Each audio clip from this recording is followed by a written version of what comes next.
Bakit sinasabi ng analyst na pwedeng bumagsak sa XRP ng hanggang 0.80? Base po sa pagsusuri dito ni Ali Martinez, hindi presyo ang una pong tinignan kundi ang kalusugan ng network ni XRP. Ayon po sa kanya ay malinaw ang paghina ng participation. Ang daily active addresses ay bumaba po sa humigit kumulang 38,500 na indikasyon na mas kaunti po ang gumagamit at gumagalaw sa network.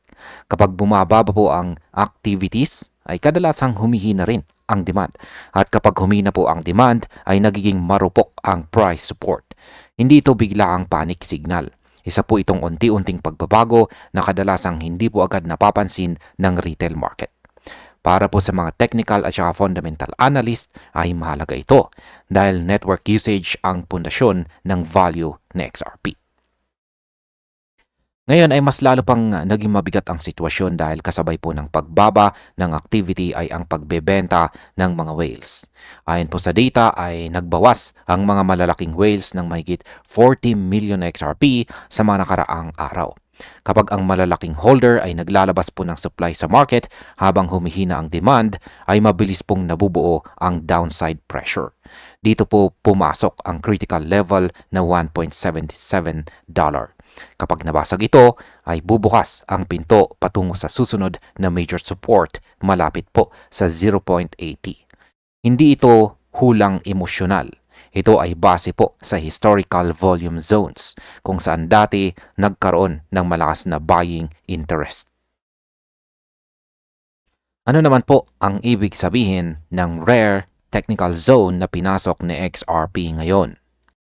Ayon po kay Steph Escripto dito, si XRP ay bumalik sa isang bihirang kondisyon sa kanyang 3-week chart. Yan, tingnan po natin ang kanyang 3-week chart. Ang stochastic RSI dito po sa kanyang ibabang bahagi ay bumagsak po sa 0.00. Isang level na halos minsan lang nangyari sa kasaysayan ng XRP. Noong taong 2022 na bear market bottom, ayan, ay sa ganito pong time frame ay mabagal gumalaw ang indicators kaya nasasala ang noise o ingay.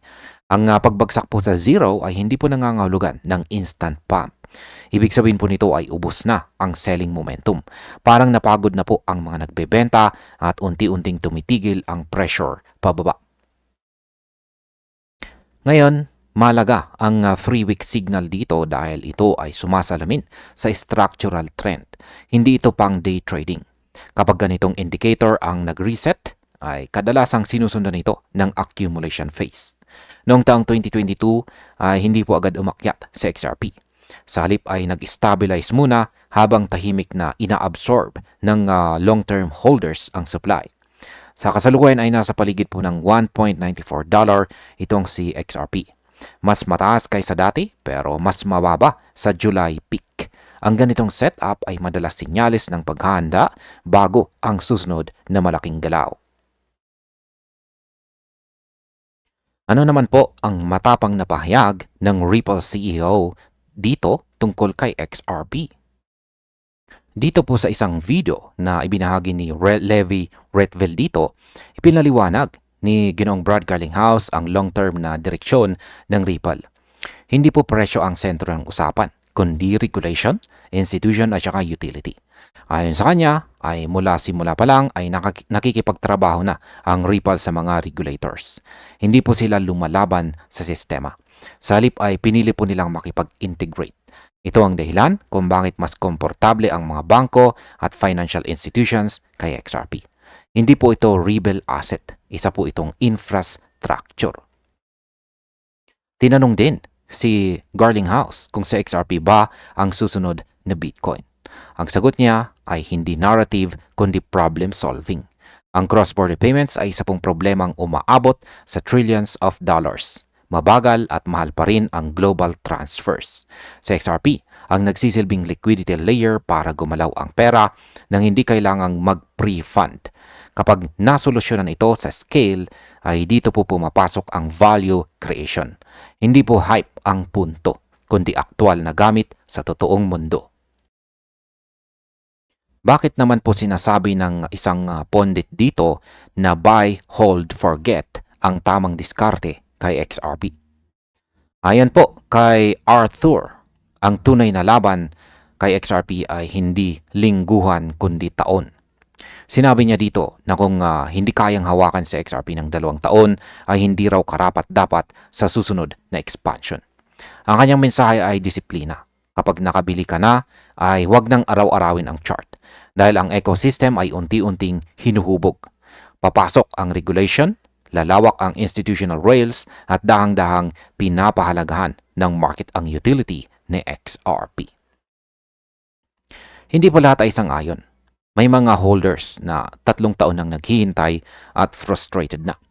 Pero kung titingnan po ang data ay mas mataas na ngayon sa XRP kumpara noong mga nakaraang taon. Umabot pa nga sa $3.65 noong July. Ang punto po ni Arthur ay hindi past performance kundi future structure. Lalo na ang papel ng RLUSD at stablecoins sa XRPL. Kapag lumawak po ang gamit ng network ay natural na susunod ang value. Hindi po ito sprint, isa itong marathon. Ano naman ang green light na hinihintay ng mga top analyst kay XRP? Para po kay Chart Nerd ay may isang level na nagdidikta ng buong structure ni XRP nitong nakalipas na taong 2025. Ang support na ito ay paulit-ulit ng sinusubok. Sa paligid po ng $1.89, sa bawat bagsak ay may malakas na bounce. Ibig sabihin ay may agresibong buyers sa zone na ito. Hindi po siya humahabol ng pump. Hinihintay po niya ang kumpirmasyon. Dahil ang galaw sa level na ito ang magsasabi kung magpapatuloy po ang bullish structure o babagsak ito. Ngayon kung mag-hold po ang support ay pwede pong magsilbing launchpad ito para sa mas malaking breakout. Pero kung mabasag ito ay magbabago agad ang structure. Kaya critical po ang puntong ito para sa atin bilang mga traders. Ang mahabang wick sa ibaba ay sinyalis naman ng demand. Habang hindi pa nawawala ang level ay buhay pa ang bullish thesis. Simple po ang mensahe rito. Manood, maghintay at huwag pong magpadala sa emosyon habang wala pang malinaw na signal. Ngayon ay bakit naman po mahalaga ang dinilit na XRP post ng Bank of Japan Insider? Isa pong screenshot ang ibinahagi ni Pampios dito mula kay Yuto Kanzaki. Ayan po. At siya po ay sinasabing insider ng Bank of Japan. Ang post ay tumutukoy po sa identity at authentication infrastructure na itinayo sa ibabaw ng XRP Ledger. Binanggit na ito ay carefully considered at may phase rollout. Una po sa developing markets bago ang large-scale deployment. Ang ganito pong wika ay hindi pang social media hype. Ito ay pang institutional planning. Kaya naging kapansin-pansin po ang biglaang pag-delete nito. Ang identity systems ay sentro po ng banking at saka compliance. Kung ang XRPL ay magiging bahagi nito at lampas na ito sa simpleng payouts, ang pag-delete ay sinyales ng sensitivity. Posibleng may ongoing coordination o internal review. Hindi pa ito opisyal na announcement pero malinaw na may nangyayaring usapan sa likod ng kortina. Kapag ang mga ganitong pahayag ay lumabas at agad binura ay kadalasang indikasyon ng mas malaking development na hindi pa handang ilantad. At dito po tayo dapat maging mapanuri. Ano naman ang kahalagahan ng promo ng Uphold para sa mga XRP holders? Ayan, inilaunch po ng Uphold ang isang holiday campaign na nakasentro sa XRP debit card. Sa bawat tap ng card ay may hanggang 6% XRP cashback. At bawat transaction ang bawat transaction po ay considered na entry sa sweepstakes na may cash prizes. Bagamat US only ito, ay malaga po ang signal. Ipinapakita nito na si XRP ay ginagamit bilang reward asset sa araw-araw na gastusin. Hindi lang po siya pang trade. Isa na rin siyang bahagi ng consumer finance experience. Ang ganito pong promosyon ay nagtutulak ng adoption.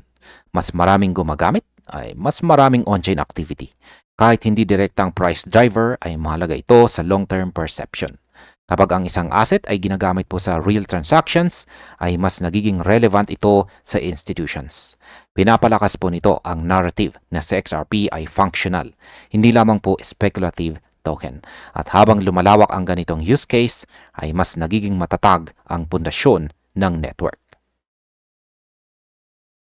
Ano naman ang epekto ng XRP supply sa mga exchanges na nasa 7-year low? Ayon po sa data, ay bumagsak sa 1.6 billion XRP ang supply sa mga exchanges.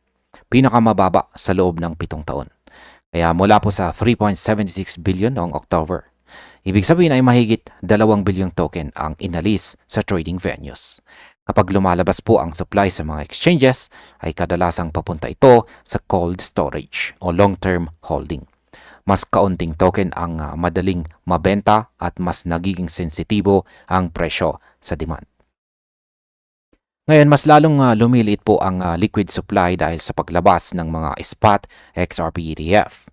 Ang mga ETF na ito ay nangangailangan ng aktual na XRP bilang backing.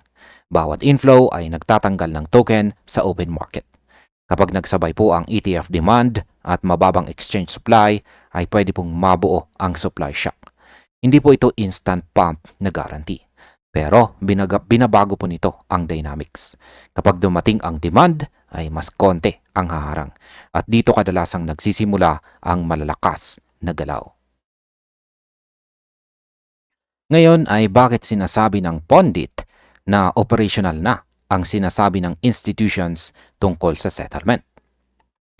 Ayon naman po dito kay X-Finance Bull, ang mga pahayag ng mga institutional executives ay naglalarawan ng sistemang matagal nang ginagawa ng XRP Ledger. Ang sinabi po ni Lisa Rossi ng State Street tungkol sa settlement modernization ay tugma sa real-time finality at saka liquidity features ng XRPL. Ibig sabihin ay hindi po future dream ang XRPL. Isa na itong gumaganang infrastructure na hindi pa lubusang nagre-reflect sa presyo. Binanggit din po dito ang kahalagahan ng interoperability.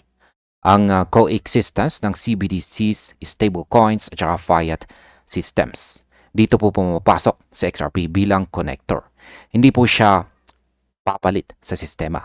Siya ang mag-uugnay sa mga ito.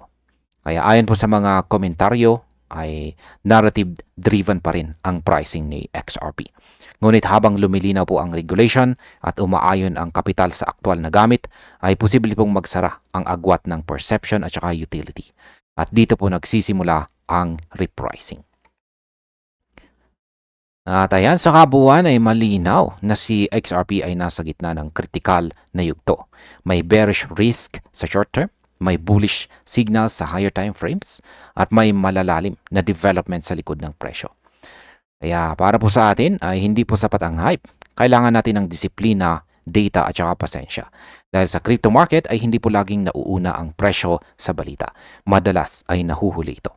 At kapag nahabol na niya ang realidad, dito nangyayari ang mga galaw na hindi po nahahabol ng emosyon. At hanggang dito na lamang po tayo sa video na ito mga ka-crypto. Maraming salamat sa panonood.